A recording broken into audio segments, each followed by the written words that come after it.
Hey, everybody. We've covered a lot this month. We've talked about the voice in your head, where it came from. You probably got it growing up.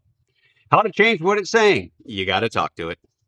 And here's the question. I know some of you are thinking right now, Kevin, I've tried positive self talk before and I've said the things. And then life happened.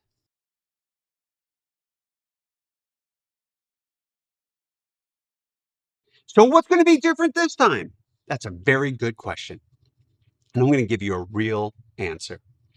Research from behavioral psychology and habit formation, particularly James Clear's work on atomic habits and BJ Fogg's research on behavioral design, give us a clear structure for making this sustainable. Pillar number one, anchor it. Attach your self talk practice to something you already do every day. Your morning coffee, Kevin, you're going to have a great day. Your morning commute, have a little talk with yourself, especially in traffic. The moment before you open your laptop, this is going to be a good day. Helmstetter calls these self talk windows, predictable daily moments where the practice can live without requiring extra discipline to start. And you can put post it notes up in those events to get you started. Because number two is write it down. Research on implementation intention shows that written self talk statements are significantly more effective than mental ones. I use a dry eraser and put them on the mirror in my bathroom, just saying. Dry marker, sorry. There's something about committing language to paper or to mirror or even to notes that makes the brain take it more seriously. It moves abstract intention to concrete instruction. It's right there in front of me, written, and I wrote it. Number three, make it specific to your life.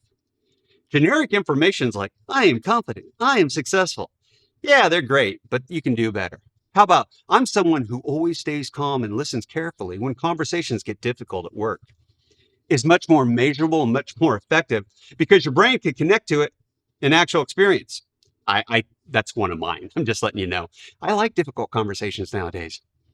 Number four, track the evidence once a week. Just take maybe 5 minutes. Review one moment where your self-talk made a difference, where you heard the voice starting to speak up. And then guess what? Congratulate yourself, like in front of the mirror, high five.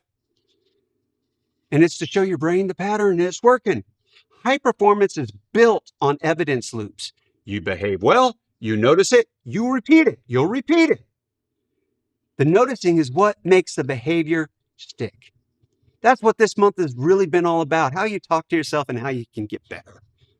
Most personal development tells you to change what you do and to work harder, to set bigger goals, just push through. Yeah, okay, some of it's true, and there's time for all of that.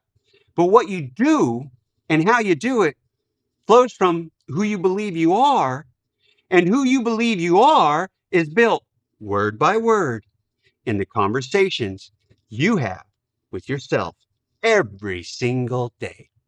Helmstetter said it plainly. You will become what you think about most. Your success or failure in anything, large or small, depends on your programming.